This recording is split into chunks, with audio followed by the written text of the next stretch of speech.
Hello students. आज का ये वीडियो कक्षा 8 विज्ञान के लिए है। ये वीडियो विज्ञान का अध्याय 9 यानी घर्षण से संबंधित है।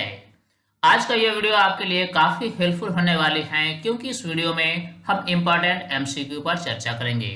सारे क्वेश्चंस काफी इम्पोर्टेंट हैं, इसलिए इस वीडियो को लास्ट तक देखना जरूरी है।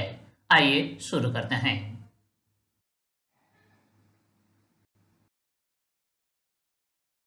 घर्षण बल एक प्रकार का होता है।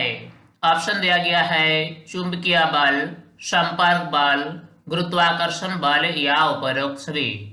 दो पृष्ठ जब आपस में एक दूसरे के संपर्क में आता है तभी घर्षण बल कार्य करता है, यानी घर्षण बल एक प्रकार का संपर्क बल का उदाहरण है। साबुन लगे फर्श पर गति करना कठिन क्यों होता है? दिया गया है अधिक घर्षण बल के कारण, कम घर्षण बल के कारण, उपरोक्त दोनों या फिर इनमें से कोई नहीं।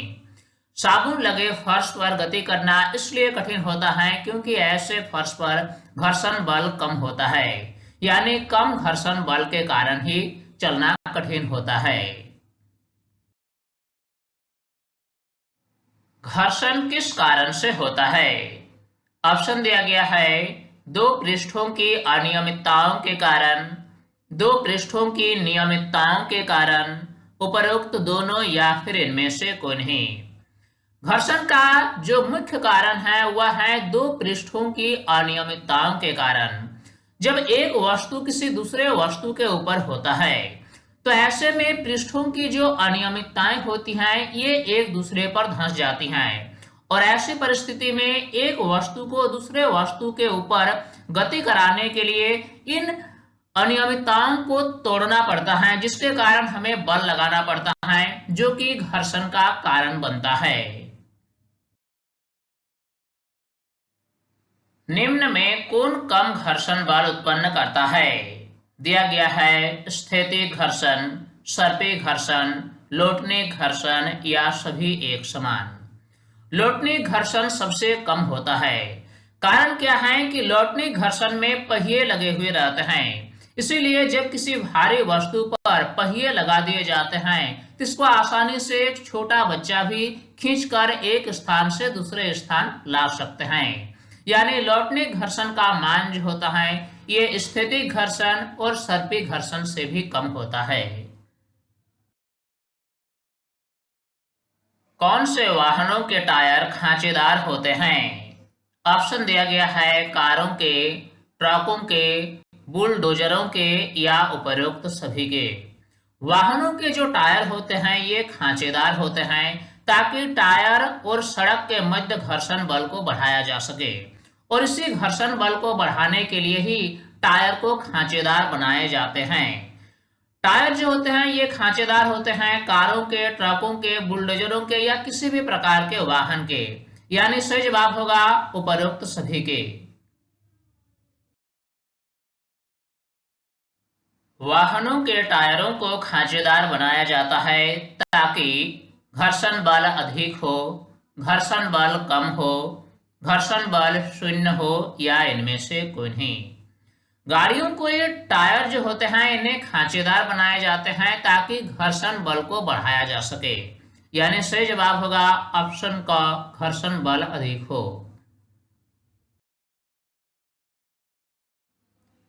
तरल में कौन गति कर सकता है?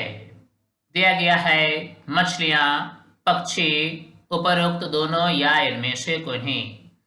तरल क्या होता है? विज्ञान की भाषा में गैस और द्रव को तरल कहा जाता है। मछलियां जल के अंदर गति करती हैं जबकि पक्षियां हवा में उड़ती है, यानी पक्षी गैस में उड़ती हैं और मछलियां जल में तैरती है। चूंकि हवा और जल दोनों ही तरल के उदाहरण हैं, इसलिए इस प्रश्न का सही जवाब होगा ऑप्शन ग उपरोक्त दोनों। घर्षण कम करने वाले पदार्थों को क्या कहते हैं? दिया गया है स्थैतिक, स्नेहक, सर्पी या कर्षण।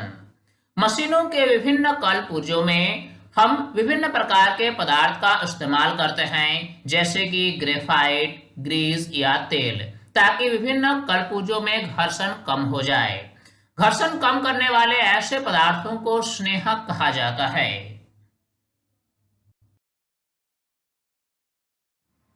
तरल द्वारा लगाए गए घर्षण बल को क्या कहते हैं? ऑप्शन दिया गया है स्थैतिक घर्षण, सर्पी घर्षण, लौटनी घर्षण या कर्षण। तरल के द्वारा लगाया गया घर्षण बल को कर्षण कहा जाता है। तरल में घर्षण बल किस पर निर्भर करता है? दिया गया है वस्तु की आकृति पर, तरल की प्रकृति पर, उपरोक्त दोनों पर या इनमें से कोई नहीं।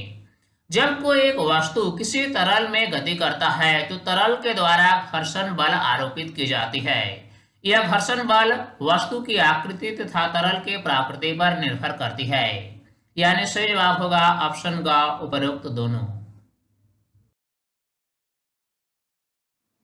बर्फ पर चलने से आप फिसल जाएंगे क्योंकि घर्षण अधिक होगा, घर्षण कम होगा, सावधानी पूर्वक नहीं चलने के कारण या इनमें से कोई नहीं।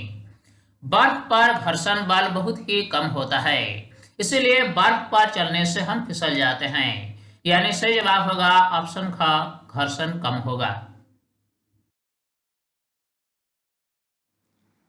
जब कोई वस्तु गतिमान नहीं होती है तो घर्षण कहलाता है। ऑप्शन हमारे पास हैं लौटने घर्षण, सर्पी घर्षण, स्थैतिक घर्षण या इनमें से कोई नहीं। स्थिर अवस्था में लगने वाले घर्षण बल को स्थैतिक घर्षण कहा जाता है। लेकिन जब कोई वस्तु किसी दूसरे वस्तु के ऊपर सरकता है तो उसे सर्पी घर्षण कहा जाता है। और जब कोई एक वस्तु किसी दूसरे वस्तु पर लुढ़कता है पहिए के द्वारा तो उसमें जो घर्षण बल कार्य करता है उसे लौटनिक घर्षण कहा जाता है। घर्षण को कम करने के लिए कैरम बोर्ड पर क्या छिड़कते हैं? दिया गया है महीन पाउडर, तेल, मोम या पानी। कैरम बोर्ड पर घर्षण को कम करने के लिए महीन पाउडर का छिड़काव किया जाता है। यदि हम दरवाजों के कब्जों पर तेल लगा दें तो घर्षण बढ़ जाएगा, कम हो जाएगा, बिल्कुल समाप्त हो जाएगा या अपरिवर्तित रहेगा। दरवाजों के कब्जों पर तेल लगा देने से दरवाजे आसानी से खुलते और बंद हो जाते हैं। कारण क्या है कि इसमें घर्षण बल कम हो जाता है। यानी सही जवाब ऑप्शन ख।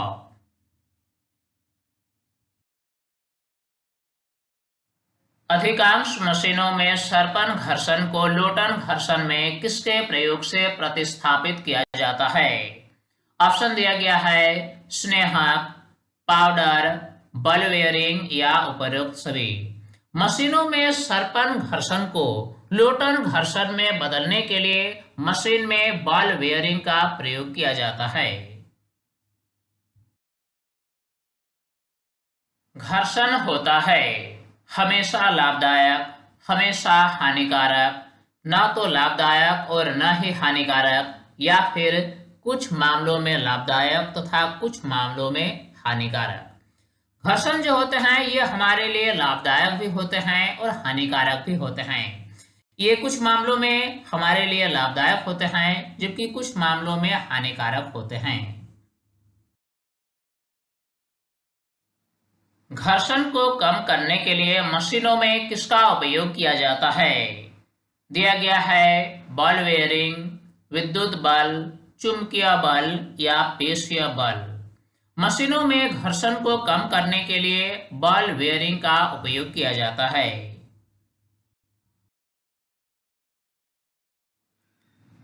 किस बल के कारण फर्श पर लुढ़कती हुई गेंद कुछ समय के बाद अपने आप रुक जाती है? ऑप्शन है स्थिर विद्युत बल, चुंबकीय बल, घर्षण बल या गुरुत्वाकर्षण बल। घर्षण बल के कारण ही फर्श पर लुढ़कती हुई गेंद कुछ समय के बाद अपने आप रुक जाती है। हम किसी मशीन के गतिशील भागों के बीच क्या लगाते हैं? दिया गया है तेल, ग्रीस, ग्रेफाइट या उपरोक्त सभी। घर्षण को कम करने के लिए मशीन के गतिशील भागों में हम तेल, ग्रीस या ग्रेफाइट का उपयोग करते हैं, अर्थात सही जवाब होगा ऑप्शन घ, उपरोक्त सभी।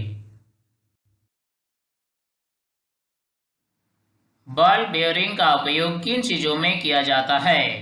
छत के पंखों में, साइकिलों में, नाभि यानी हब में या फिर उपरोक्त सभी। बॉल बेयरिंग का उपयोग इन सभी में किया जाता है।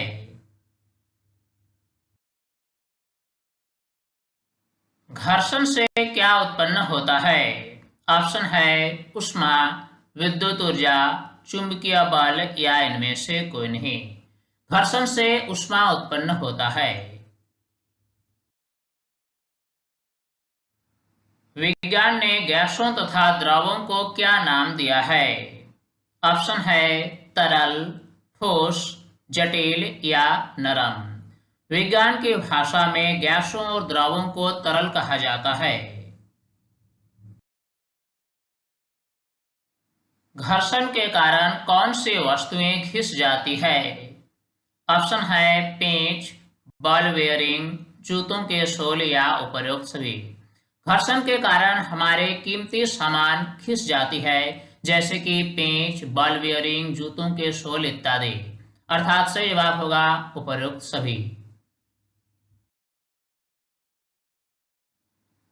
कबड्डी वाले खिलाड़ी अपनी पकड़ मजबूत करने के लिए अपने हाथों पर क्या रगड़ते हैं? ऑप्शन है तेल, मिट्टी, साबुन या इनमें से कोई नहीं। कबड्डी वाले खिलाड़ी अपनी पकड़ को मजबूत करने के लिए अपने हाथों की घर्षण को बढ़ाते हैं। इसके लिए वे हाथों पर मिट्टी रगड़ते हैं। घर्षण बल सदैव गतिशील वस्तु की किस दिशा में लगती है? ऑप्शन है गति की दिशा में, गति की विपरीत दिशा में, ऊर्ध्वाधर दिशा में या इनमें से कोई नहीं। घर्षण बल हमेशा ही गतिशील वस्तु की गति की विपरीत दिशा में लगती है।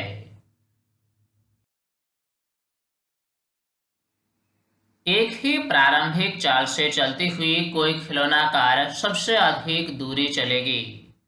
दिया गया है मिट्टी की कच्ची सतह पर, पॉलिश की हुई संगमरमर की सतह पर, सीमेंट की पक्की सतह पर या ईंटों की सतह पर। अगर हम एक खिलौना कार को एक ही प्रारंभिक चाल से चलाएं, तो यह सबसे अधिक दूरी किस सतह पर चलेगी? हमें ऑप्शन को सिलेक्ट करना है।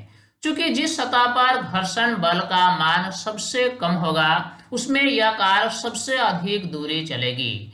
यानी पॉलिश की हुई संगमरमर की सतह पर घर्षण बल कम होने के कारण इसमें खिलौना कार सबसे अधिक दूरी तय करेगी। घर्षण कम करने के लिए विशिष्ट आकृतियों के संकेत कहां से मिलते हैं? ऑप्शन है नासा से, विज्ञान से, प्रकृति से या मनुष्य से। ऐसी वस्तुएं जो तरल में गति करती है, घर्षण को कम करने के लिए उनकी एक विशेष आकृति होती है और यह आकृति हमें प्रकृति से मिलती है। चूंकि पक्षियां हवा में उड़ती हैं, इसलिए पक्षियों की आकृति एक विशेष प्रकार की होती है ताकि हवा का घर्षण बल उनमें कम लगे। इसीलिए वायुयान का डिजाइन भी ऐसे किया जाता है ताकि एक वायुयान की आकृति भी कुछ हद तक पक्षी जैसी होती है और यह विशिष्ट आकृतियों के संकेत हमें प्रकृति से ही मिलती है। तो स्टूडेंट्स, इस वीडियो के माध्यम से अध्याय से संबंधित इंपॉर्टेंट एमसीक्यू पर हमने चर्चा किया। उम्मीद करता हूँ ये वीडियो आपको काफी अच्छा लगा और इस वीडियो से आपने काफी कुछ सीखा होगा। ये वीडियो आपको कैसा लगा आप हमें कमेंट में जरूर लिखकर बताएं। साथ ही अगर अभी तक आप हमारे YouTube चैनल साइंस प्लेटफॉर्म को सब्सक्राइब नहीं किया है तो इसे अभी सब्सक्राइब कर लें ताकि हर नए वीडियोस की अपडेट्स आप तक आसानी से पहुंच सके। स्टूडेंट्स, तब तक के लिए बाय।